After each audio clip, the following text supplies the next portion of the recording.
Y fíjese que en el Palacio del Ayuntamiento, el mandatario capitalino explicó que la iniciativa incluye una adición a dicha ley de manera que el seguro de vivienda para los contribuyentes del impuesto predial sea un mandato legal. Sobre las reformas a diversos párrafos de 2 artículos, así las presentó. Vamos a escuchar.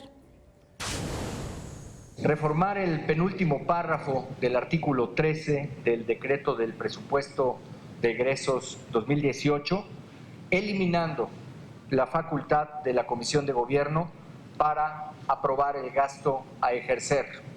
La derogación del último párrafo del artículo 13 con la finalidad de derogar precisamente la obligación de las unidades responsables de gasto del Gobierno de la Ciudad de México de presentar a la Comisión de Gobierno de la Asamblea Legislativa el detalle de los recursos a ejercer. La reforma del artículo 14 del mismo decreto para eliminar la facultad de la Asamblea Legislativa para autorizar el destino, monto y uso de los recursos para la reconstrucción.